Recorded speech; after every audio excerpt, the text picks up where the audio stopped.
बिस्मिल्लाहिर्रहमानिर्रहीम। Dear all aspirants, अस्सलामु अलैकुम वरहमतुल्लाहि वबरकातुहू। Punjab public service commission lecturer computer science की प्रिपरेशन के लिए हम पास्ट पेपर 2017 डिस्कस कर रहे थे और उसमें 60 क्वेश्चंस हम डिस्कस कर लिए हैं। 60 से आगे हम चलेंगे। आज पार्ट 3 है ये। तो ये आपको मैंने बताया था कि ये पेपर जो 2017 में लेक्चरार की पोस्ट के लिए पीपीएससी ने प्रिपेयर किया था, वो ये आपके सामने है।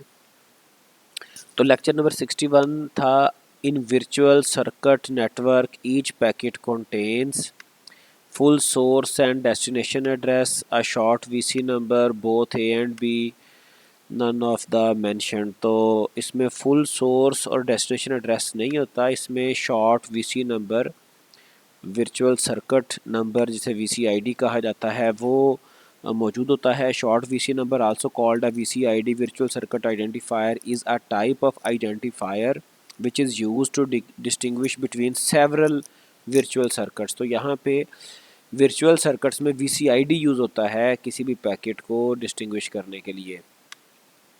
62 था, which one of the following routing algorithm can be use for network layer design. ये शॉर्टेस्ट पाथ एल्गोरिदम है, distance vector routing, link state routing, all of the mentioned. तो इसमें ये सारे एल्गोरिदम ही यूज़ होते हैं।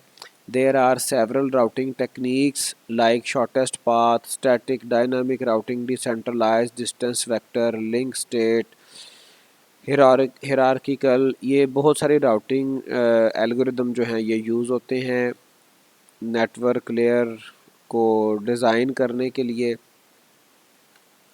63 है, the network layer protocol of internet is Ethernet, internet protocol, hyper text transfer protocol, file transfer protocol.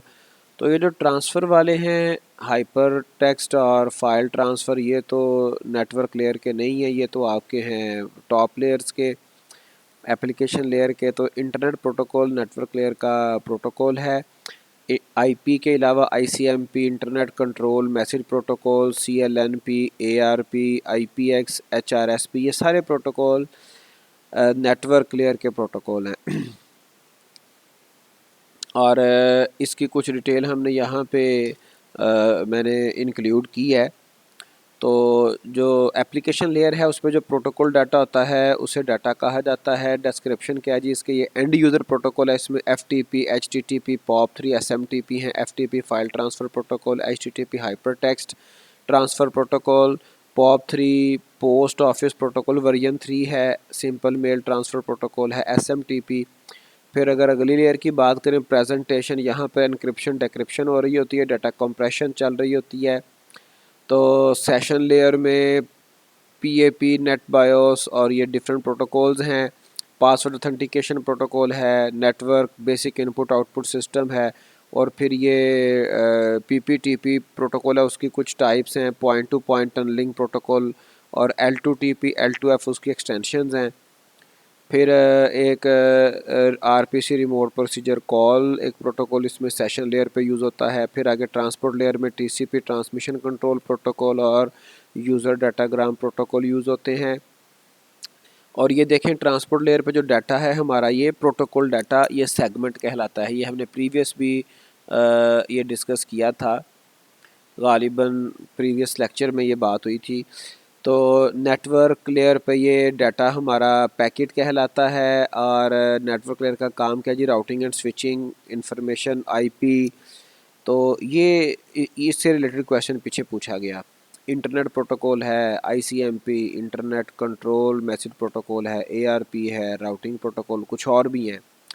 उसके बाद डाटा लिंक लेयर है, इस पे प्रोटोकॉल डाटा हमारा फ्रेम कहलाता है, और इसके भी काफ़ी सारे प्रोटोकॉल हैं। एसिंक्रोनस ट्रांसफ़र मोड है, Cisco discovery protocol, fibre distributed data interface, और high level data link control, point to point protocol, multi protocol label switching, और unidirectional link detection and so on.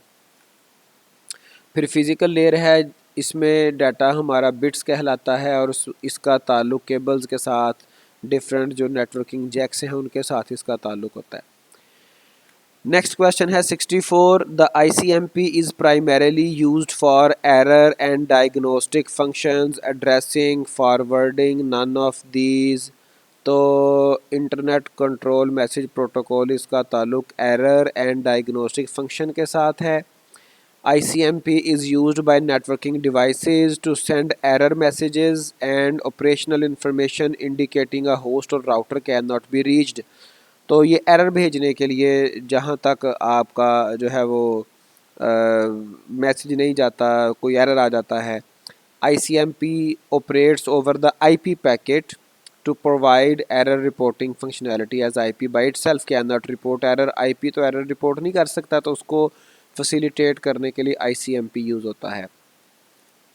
The lexical analyser takes dash as input and produces a stream of dash as output। तो lexical analyser, lexical related to language को analysis करने के लिए जो lexical analyser है वो input लेता है सोर्स प्रोग्राम और टोकन जनरेट करता है, या टोकन लेता है सोर्स प्रोग्राम जनरेट करता है। तो both A and B, none of these. तो ये तो बिल्कुल सिंपल सा क्वेश्चन था। डेफिनेटली टोकन तो नहीं लेगा, जैसे हमारे इंग्लिश लैंग्वेज में या इवन उर्दू में भी, इंग्लिश की अगर बात करें तो उसमें हर वर्ड की डिफरेंट सिग्निफिकेंस होती है, कोई नाउन है, कोई वर्ब है, कोई कुछ है, तो वो टोकन्स हमारे क्रिएट होते हैं। तो लेक्सिकल एनालाइजर सोर्स प्रोग्राम लेता है और टोकन क्रिएट करता है। Lexical analyser is the process of converting a sequence of characters into tokens. 66 question था। Parsing is also known as lexical analysis, syntax analysis, semantic analysis, code generation. तो ये syntax analysis है।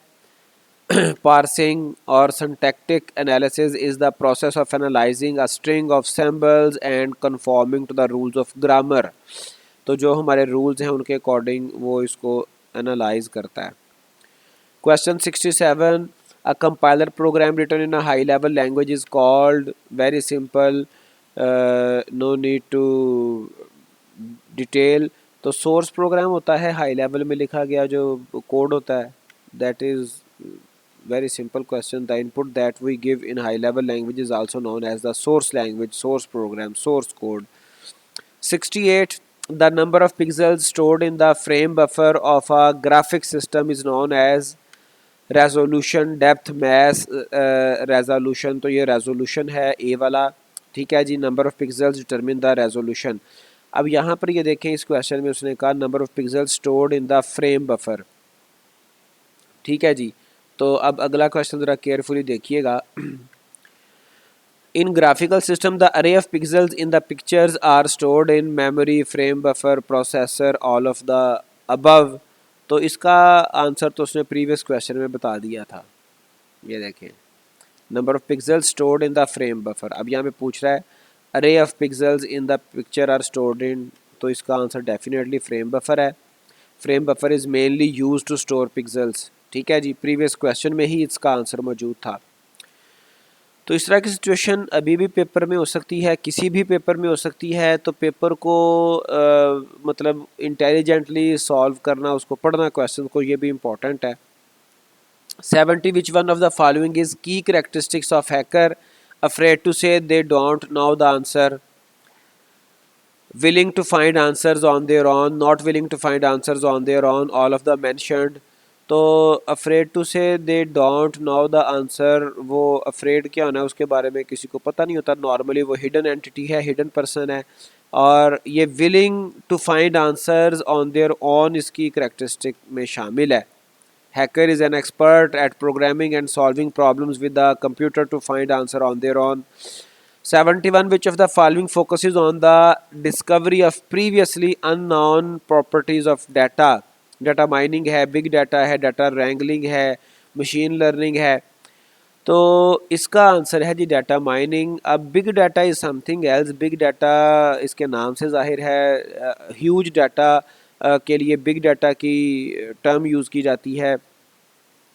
और data wrangling is something else. Machine learning में data mining के कुछ algorithm वगैरह use होते हैं। Data mining is a process of discovering patterns in large data sets involving methods at the intersection of machine learning, statistics and database system.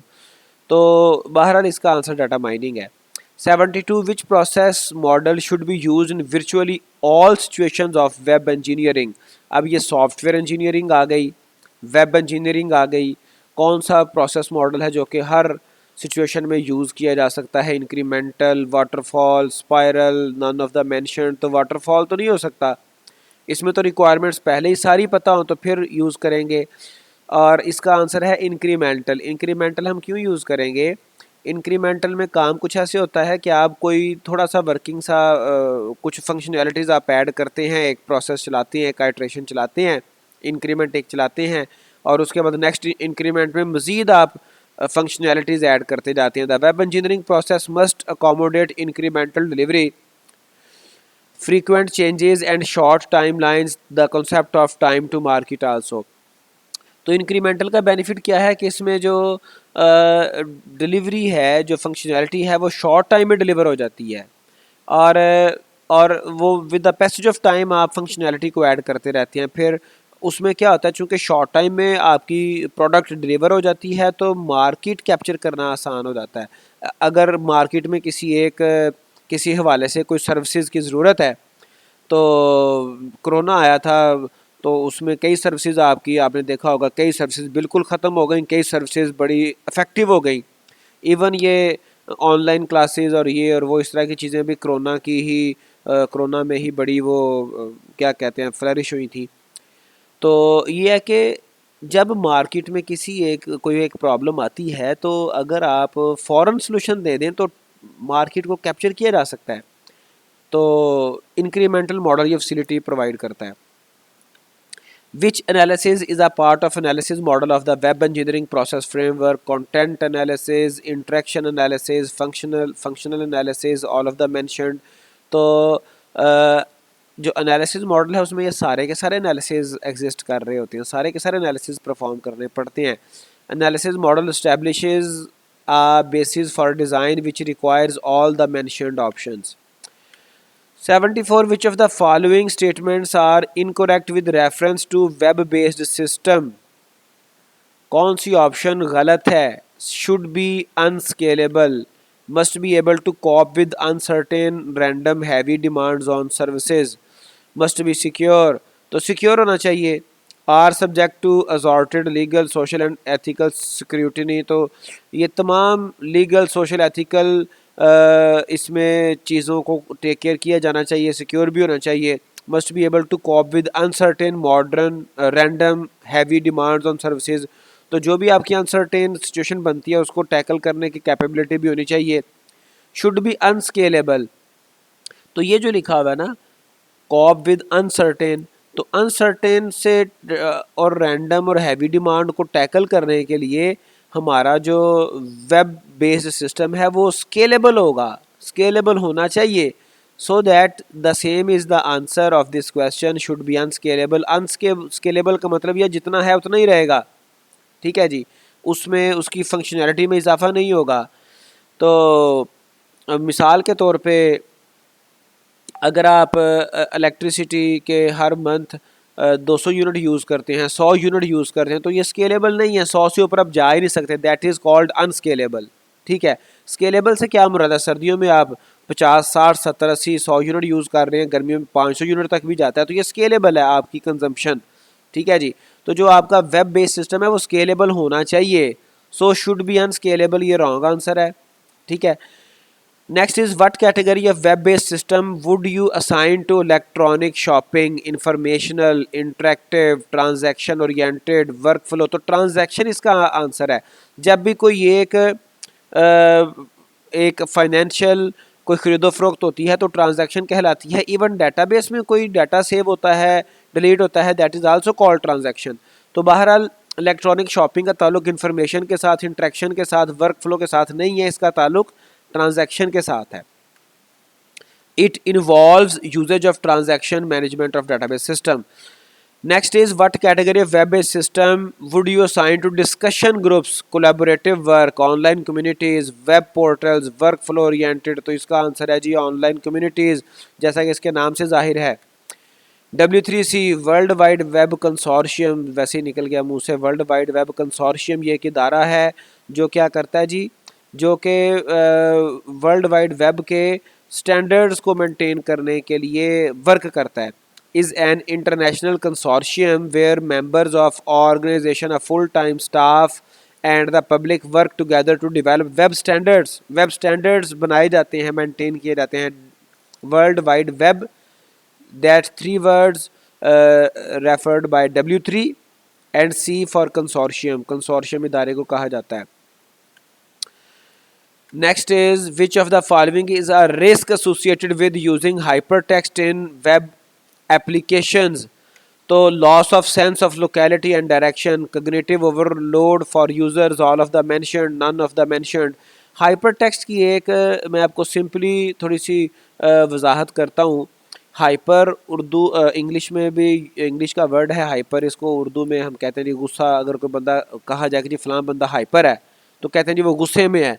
तो उर्दू में hyper के लिए एक बड़ा अच्छा बोला जाता है जुमला, कह लें कि जी आपे से बाहर होना, गुस्से में आना, आपे से बाहर होना। तो हाइपर टेक्स्ट ऐसा होता है जो कि ऐसा टेक्स्ट जो कि अपने पेज से बाहर वो चला जाता है। मतलब यहाँ पे लिंक लगा हुआ है तो लिंक पे क्लिक करेंगे तो ये जनाब कहीं और आपको कंट्रोल कहीं और ट्रांसफ़र कर देगा। ठीक है जी, that is hyper text.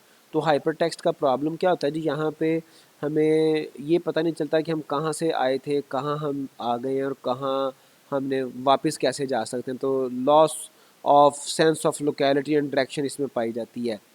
Cognitive overload, cognitive related to thinking analysis. तो कॉग्निटिव ओवरलोड भी यूज़र का जो है ना वो हो जाता है, बढ़ जाता है। तो इसका आंसर क्या है जी, ऑल ऑफ द मेंशन्ड। ठीक है, हाइपर टेक्स्ट एंड लिंक्स में divert the users attention from the main content. वो बंदा कहीं निकल जाता है। ठीक है, जैसे मैंने आपको बताया कि जी वो अपने कॉन्टेक्स्ट से बाहर ले जाता है, फिर यहाँ पे इस नए पेज पे भी एक लिंक लगा होगा, वो किसी तीसरे पेज पे ले जाएगा। तो बंदा जो है वो डाइवर्ट हो जाता है, उसका कॉग्निटिव लोड बढ़ जाता है, उसकी फोकस नहीं रहता, loss of sense of locality direction वाली सिचुएशन बन जाती है। 79 which of the following is not a no SQL database. अब ये एक तो आपकी एसक्यूएल बेस्ड डाटाबेसेस हैं जिनको हम रिलेशनल डाटाबेसेस कहते हैं। फिर नो एसक्यूएल डाटाबेस कौन सी, not a no SQL database, कौन सी नो एसक्यूएल डाटाबेस नहीं है। व्हाट डज इट मीन, कौन सी आपकी रिलेशनल डाटाबेस है। तो सीक्वल सर्वर तो रिलेशनल है, मोंगोडीबी नो एसक्यूएल है, कैसेंड्रा नो एसक्यूएल है, नन ऑफ द मेंशन। तो इसका आंसर है सीक्वल सर्वर, एसक्यूएल सर्वर। ठीक है जी, नॉट अ नो एसक्यूएल। तो जो एसक्यूएल सर्वर है ये तो एसक्यूएल बेस्ड है ना, इसके नाम से भी जाहिर हो रहा है। Microsoft SQL server is a relational database management system developed by Microsoft. तो जो नो एसक्यूएल हैं डाटाबेसेस उनमें वो आमतौर पर रिलेशनल नहीं होती, उनमें एसक्यूएल स्ट्रक्चर्ड क्यूरी लैंग्वेज के अलावा कुछ यूज़ होता है क्यूरीज के लिए। 80th question, which of the following is a NoSQL database type? SQL, document based databases, JSON, all of the mentioned। अब SQL तो स्ट्रक्चर क्यूरी लैंग्वेज, तो इसका आंसर नहीं हो सकता। JSON एक फॉर्मेट है which is not relational। this format is used to store data and transport over the internet। तो इसका आंसर है डॉक्यूमेंट डेटाबेसेस जो कि NoSQL टाइप की डेटाबेस है, right. A document oriented database or a NoSQL document store is a modern way to store data in JSON format। JSON एक format है जिसमें आप रिलेशनल की तरह से हट के उसके मुकाबले में किसी और तरीके से डाटा सेव करते हैं। ये पेयर में डाटा आता है, वैल्यू एट्रीब्यूट वैल्यू पेयर में डाटा आता है, मतलब एट्रीब्यूट आता है उसका, उसकी वैल्यू आती है। तो rather than simple rows and columns नहीं होते इसमें। It allows you to express data in its natural form the way it's mean to be. जैसे first name is this, first name is Irfan, second name is Shahzad, और cell number is this, और different information pair में आती है। Okay, 81 which one of the following is an example of operating system? Microsoft Windows, very simple. By default on which page the header and footer is printed. अगर आप header footer की बात करें Microsoft word पे तो उसमें हर page पे print हो रहा था, ऑन एवरी पेज। तो ये सिंपल से क्वेश्चन थे। जो कि हर सब्जेक्ट में पूछे जाते हैं, मतलब दो तीन क्वेश्चन आपके टेक्नोलॉजी से रिलेटेड, ITCS से रिलेटेड। तो ये हमें बेनिफिट होता है कि ये चले हमें आसानी से इन चीज़ों का ये आंसर हम इजीली कर सकते हैं, नॉर्मली इजी क्वेश्चन होते हैं। 83 कंप्लीट द सीरीज मैथ्स 31 63 127 255। तो ये इसकी ऑप्शंस हैं। अगर आप देखें सीरीज़ को ज़रा गौर करें तो हर अगला जो आपका नंबर है वो पिछले नंबर को 2 से ज़रब दें, एक जमा करें तो नया नंबर आ रहा है। तो 511 इसका आंसर होगा। You can see n multiplying by 2+1 यहाँ पे रेशो बन रही है हर एक वैल्यू की दूसरी वैल्यू के साथ। 31 को 2 से ज़रब दी, एक जमा किया 63 बन गया। 63 को 2 से जमा ज़रब दी, एक जमा किया 127 and so on. 84 solve the equation 1/4। 1/4 क्या है जी, ये 0.25 होता है प्लस 5/8। तो ये थोड़ा सा इसको इंटेलिजेंटली सॉल्व करना पड़ता है। तो इसको अगर आप तरतीब से सॉल्व करें तो इसका आंसर 7/10। 1/4 प्लस 5/8, इसमें आपका सोल्यूशन क्या है जी, ये आपका जब इसका जो ज़ाफ़कल दिया गया तो 8 आ गया, और 2 जमा 5 7/8 आ गया। फिर इसका जो ज़ाफ़कल दिया 4 आ गया, 2 जमा 3 5/4। फिर इसको सॉल्व करने के लिए जो डिवीजन थी उसको आपने मल्टीप्लिकेशन में और इसको उलट दिया तो 4/5। ये बिल्कुल आपके वो प्राइमरी एलिमेंट्री लेवल के क्वेश्चन हैं मैथमेटिक्स से रिलेटेड। 7 × 4 डिवाइडिंग बाई 8 × 5, तो अल्टीमेटली ये 7/10 इसका आंसर आ गया। Question 85 to face the music means to face the consequences, to bear the consequences, इसका जो है वो आंसर है रिलेटेड टू इंग्लिश। ठीक है जी। To accept criticism or punishment for something you have done, be confronted with the unpleasant consequences of one's actions. If she lied to me, then she will just have to face the music. अगर वो झूठ बोलेगी तो उसको music face करना पड़ेगा, मतलब उसे उसका खमियाजा, उसका रिजल्ट, उसे कॉन्सिक्वेंसेस भुगतने पड़ेंगे। 86 what is the synonym of posthumous? Post after, pre, before. ठीक है जी, pre paid, post paid, after death, moisture, rich, rear. तो आफ्टर देखें पोस्ट का वर्ड आ रहा है, तो पोस्ट ह्यूमस कहते हैं कि किसी के मरने के बाद उसको रिगार्ड किया जाए, that is called post humus. जैसे हमारे आदत है, जब बंदा मर जाता है उससे पहले कदर नहीं करनी, मरने से ज़िंदा बंदे की कदर नहीं करनी, जब मर जाता है फिर कहना है जी वो ऐसे था, कितना अच्छा था, कैसा था। तो उसको फिर उसके लिए अच्छे अच्छे जो है वो अलकाबात और अवार्ड्स। अकरिंग, अवार्डेड और appearing after the death of the originator, he was awarded a post humus military award. तो पाकिस्तान में तो ऐसा बड़ा कॉमन सा है, बंदा जब जिंदा होगा उसे कोई भी उसकी कदर नहीं है, जब जूँ ही वो मरेगा फिर हमने हाथ मलने के जी बड़ा कीमती बंदा हमने ज़ाया कर दिया, हमने कदर नहीं की, so on. What is the antonym of meandering? Sliding, straight, sloping, curved. Meandering का मतलब होता है जिग जैग, तो इसका जो एंटोनिम होगा वो straight. Following a twisted course, twisted path, meandering rivers flow at vastly different rates. तो इसका जो उलट है वो स्ट्रेट है। 88 find the correctly spelled word. Dichotomy, ये इसका थर्ड वन ऑप्शन है। ये सारी चीज़ें कंप्यूटर साइंस में ये 20 मार्क्स का आपका पोर्शन आता है, कुछ इंग्लिश से रिलेटेड, कुछ IT से रिलेटेड, कुछ उर्दू, ये वो। तो ये भी बड़ा इम्पोर्टेंट रोल प्ले करता है। डाइकोटोमी इसका जो प्रॉपर स्पेलिंग है इसका मतलब है अ डिवीजन और contrast between two things. Next is to which fruit is plantain similar to grapefruit, apples, jackfruit, bananas. तो ये बनाना से मिलता जुलता एक फ्रूट होता है। ठीक है जी, इसकी शक्ल भी उससे मिलती जुलती है, थोड़ा सा इसके न्यूट्रिशन में थोड़ा सा डिफरेंस है बहरहाल। 90 exposure to sunlight result in formation of dash in the body. बड़ा कॉमन सी बात है, जब आप धूप में बैठेंगे तो विटामिन डी बनेगा, विटामिन डी बनेगा। और बाकी जो विटामिन क्या क्या उनके कैसे कैसे वो चलेंगे उनको मैंने एक लिस्ट भी ऐड यहाँ पे कर दी है। विटामिन ए क्या करता है और इससे कौन से सोर्सेज से ये आता है? विटामिन ए जो है वो strengthens our immunity which helps us fight off infections. Immunity बढ़ाता है सबसे बड़ी बात। Improves vision in dim light, keeps the skin and linings of some parts of the body such as the nose healthy. तो आपकी जो जो आपके जिसे हम कहते हैं नैन नक्श वो हेल्दी रखता है। कहाँ से आता है ये सोर्स? क्या जी, dark green leafy vegetable such as spinach, broccoli and carrots, but also pumpkin, liver, fish and so on. Vitamin D helps the body absorb calcium, keeps bones and teeth healthy. तो ये तो sunlight, वो उसने question भी यही पूछा था। Fish, liver oils, milk और fortified margarine, eggs and so on. Vitamin E helps maintain cell structure by protecting cell membranes. Soya, groundnuts, fortified margarine or oil and so on. Vitamin K helps with blood clotting, blood clots बनने नहीं देता। Vegetable different जो हैं cauliflower, spinach, cabbage, broccoli, fish. B group vitamins helps the body release energy from food, keeps the skin, eyes and the nervous system healthy. इसमें क्या क्या जी आता है जी? Millet, sorghum, beans, peas, eggs, liver and so on. Vitamin C, common सा vitamin, helps us with wound healing, strengthens our immunity.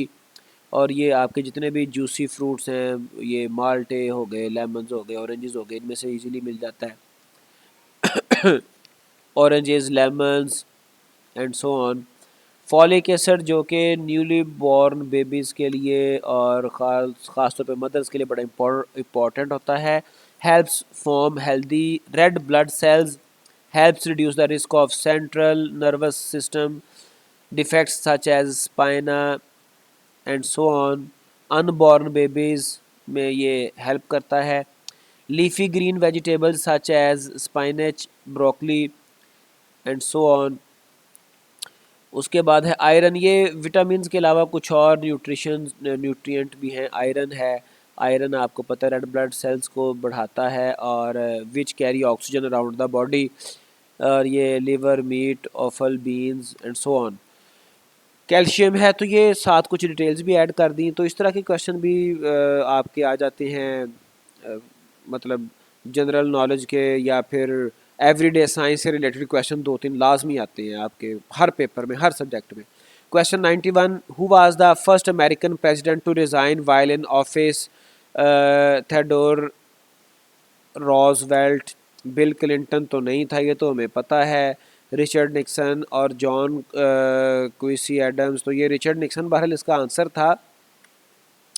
तो इसने वियतनाम जंग के बाद स्कैंडल बना था, वाटर गेट स्कैंडल। उस स्कैंडल में ये 2-3 साल फंसा रहा। उस स्कैंडल के बाद फिर इसने 1972-73 में रिज़ाइन कर दिया था रिचर्ड निक्सन ने। 92, the current capital of Kazakhstan is Astana, name of the former capital Almaty, Dushanbe, Bishkek और नन ऑफ दीज। तो इसका आंसर है अल्माते। तो जो काज़ाकिस्तान है इसका फुल नेम है रिपब्लिक ऑफ काज़ाकिस्तान। सेंट्रल एशिया में ये पाया जाता है। इसका जो कैपिटल है ये नूर सुल्तान है। इसका पुराना नाम अस्ताना था, ठीक है जी। और इट वाज मूव्ड फ्रॉम, कहाँ से आया? अलमाती से आया, जो कि कंट्रीज़ लार्जेस्ट सिटी था 1997 में। अच्छा, इसके बारे में और कुछ, काज़ाकिस्तान के बारे में कुछ और इम्पोर्टेंट इन्फॉर्मेशन। ये सबसे बड़ा मुस्लिम मेजॉरिटी कंट्री है बाय लैंड के हिसाब से, ज़मीन के हिसाब से सबसे बड़ा मुल्क है। और फिर इतना बड़ा है कि इसमें इसकी पॉपुलेशन 18.8 मिलियन है। वैसे भी ये 7th नंबर पे है गालिबन पॉपुलेशन में पूरी वर्ल्ड में। where it is written here or not, it has a population of this and one of the lowest population density इसकी बहुत कम है, मतलब कि 6 people per square kilometer, 1 square kilometre में 6 लोग। हमारे इधर लाहौर में चले जाएं, कराची में चले जाएं, तो एक मरले में 6 लोग रह रहे हैं, ठीक है। तो यहाँ पर 1 स्क्वायर किलोमीटर से क्या मुराद है? 1 किलोमीटर इधर, 1 किलोमीटर इधर, ये है आपका स्क्वायर किलोमीटर। इस स्क्वायर किलोमीटर में 6 लोग रह रहे हैं, इतनी इसकी डेंसिटी कम है। और ये वैसे पॉपुलेशन के हिसाब से मतलब 7वें नंबर पे भी आता है, सॉरी 9th लार्जेस्ट, 9वें नंबर पे आ रहा है। तो ये इसकी कुछ इन्फॉर्मेशन थी। 93rd है, in geography what do you understand by Pangaea, a supercontinent, hills formed by lava overflow, concentration of sulfur in hot springs, none of these। तो ये सुपर कॉन्टिनेंट कॉन्सेप्ट ये है कि जब कायनात, जब ये ज़मीन बनी उससे पहले शुरू पे एक सुपर कॉन्टिनेंट था ज़मीन पर, एक बड़ा सा बर आज़म था, फिर उसके बाद वो खुश्क ज़मीन थी, फिर उसके बाद टूटती गई, आपके डिफरेंट छोटे बर आज़म होते गए, फिर वो छोटे पार्ट्स बनते गए। In the distant past a large land mass Pangaea included all the present continents which broke up and drifted apart, जो कि टूट गए और ड्रिफ्ट कर गए, स्लिप हो गए। 94 after partition of Bengal the capital of East Bengal and Assam was, capital क्या था? ढाका था, कलकत्ता था, चिटागोंग था, सेलहेट था। तो इसका जो कैपिटल है ढाका था। The former province of Bengal was divided into two new provinces Bengal, एक का नाम बंगाल रह गया, एक का नाम हो गया ईस्टर्न बंगाल। और बंगाल में वेस्टर्न बंगाल था और बिहार था और उड़ीसा था, और ईस्टर्न बंगाल और असम सेपरेट हो गए, जिसमें ढाका उसका कैपिटल था। Okay, which was the official language during the Muslim rule in India? Urdu language थी, टर्किश, पर्शियन, अरेबिक नहीं थी। विच of the following is not Olympic sport? Wrestling, squash, badminton, fencing. तो स्क्वाश जो है ये ओलंपिक का पार्ट रहा है लेकिन अब नहीं है। बहुत सारे लोग इसको खेलते हैं, around 17 million people around the world play squash, but in the last official bid to enter squash into the Olympics it was rejected in favour of wrestling. इसकी जगह पे रेसलिंग को इंक्लूड किया गया था। तो 2024 में दोबारा बिड होगी, शायद उसमें इंक्लूड हो जाए, लेकिन 2024 तक ये ओलंपिक स्पोर्ट्स का पार्ट नहीं है। The flag of which country is also known as the Union Jack? तो ये किस कंट्री का है? यूके का है, यूएसए का है, न्यूजीलैंड का है, बारबाडोस का है। तो ये यूके का है। यूनियन जैक, इसको यूनियन जैक भी कहते हैं, इसको यूनियन फ्लैग भी कहते हैं। Is the national flag of the United kingdom. It is also called because it combines the crosses of the three countries. कौन से थ्री कंट्रीज़ हैं जो कि यूनाइटेड अंडर वन सोवेरियन, एक झंडे तले समझ लें इकट्ठे हैं? वो कौन कौन से कंट्री हैं? एक है इंग्लैंड, आयरलैंड और स्कॉटलैंड। ठीक है जी। 98 Boao Forum for Asia, which holds its annual conference at Boao, Henan Province, China, was originally proposed by former President Ramos of Philippines, former Prime Minister Monhiro Hosokawa of Japan, and fourth one, who was the fourth one? तो ये इसका answer है जी Bob hoc of Australia, और इसकी कुछ details भी मैंने add की हुई हैं। ठीक है जी। The forum is committed to promoting regional economic integration and bringing Asian countries even closer to their development goals। तो इकोनॉमी को बूस्ट करने के लिए, इकोनॉमिक इंटीग्रेशन के लिए और मुल्कों में आपस में इत्तेफाक के लिए 1998 में ये रेमस, फिडल रेमस ने इसको इनिशिएट किया था। Former president of the Philippines Bob Hawke, former prime minister of Australia and Morihiro Hosokawa, former Prime Minister of Japan, and Boao Forum of Asia was formerly inaugurated in February 2001। ठीक है जी। तो ये इसका कुछ background है। इस तरह के क्वेश्चन भी आते हैं। 99 तरक्की तमाम होना का मफहूम क्या है? अब ये उर्दू का एक मुहावरा है। गैर मुल्की सफ़र पर रवाना होना, बजट ख़त्म होना, कोशिश तरक कर देना, बहादुरी ख़त्म होना। तो इसका आंसर है जी बहादुरी ख़त्म होना, तरक्की तमाम होना। कोई बंदा बड़ा मतलब वो करता हो मैं ऐसे मैं वैसे, लेकिन कोई ऐसी सिचुएशन बन जाए तो वहाँ पे वो भीगी बिल्ली की तरह से, तो दैट सिचुएशन इज़ कॉल्ड, हम उस बंदे के बारे में कहते हैं जी तरक्की तमाम होना, उसकी तरक्की तमाम हो गई। ठीक है जी। अमीर खुसरो किस शहर में मदफून है? ये आंसर था उमरकोट, मुल्तान, दिल्ली, रायबरेली। तो ये दिल्ली में मदफून है। अपने जो इनके पीर साहब थे, जो स्पिरिचुअल इनके टीचर थे, निज़ामुद्दीन औलिया, उनके दरबार के साथ दिल्ली में ये इनका आखिरी आरामगाह है। जैसे आप यहाँ पे पढ़ सकते हैं, पहले यहाँ ज़ियारत करें महबूब इलाही शीरी सुखन। चूँकि महबूब इलाही जो है वो लक़ब था हजूर निज़ामुद्दीन औलिया का, और ये उनके बड़ा चाहने वाले थे, तो उनका लक़ब था महबूब इलाही, अल्लाह के महबूब, और ये उनके महबूब थे, तो महबूब इलाही लिखा हुआ है। हज़रत ख्वाजा अबू अल हसन अमीर खुसरो, तो ये निज़ामुद्दीन औलिया रहमतुल्लाह के दरबार के साथ इनका जो है वो आखिरी आरामगाह है। अमीर Khusro died in October 1325, 6 months after the death of Nizamuddin Auliya. Khusro's tomb is next to that of his spiritual master in the Nizamuddin दरगाह इन दिल्ली। चूँकि वहाँ पर इंडिया में ख़ास तौर पर दरगाह का लफ्ज़ ज़्यादा यूज़ होता है। तो ये पेपर था, पास्ट पेपर 2017 में, जो पंजाब पब्लिक सर्विस कमीशन ने कंप्यूटर के लिए जो है वो कैंडिडेट्स के लिए प्रिपेयर किया था। उम्मीद है कि इससे आपको कुछ हेल्प हुई होगी। तो बाकी हमारा जो प्रॉपर प्रिपरेशन है वो भी साथ साथ चलती रहेगी, तो प्रिपरेशन जारी रखें। एक्सपेक्टेड है कि आपके पेपर्स अभी महीना 1.5 महीना नहीं होने वाले, बाकी अल्लाह ताला के पास मामलात हैं। Take care, be prepared, well prepared, be well prepared, take care, अल्लाह हाफिज़।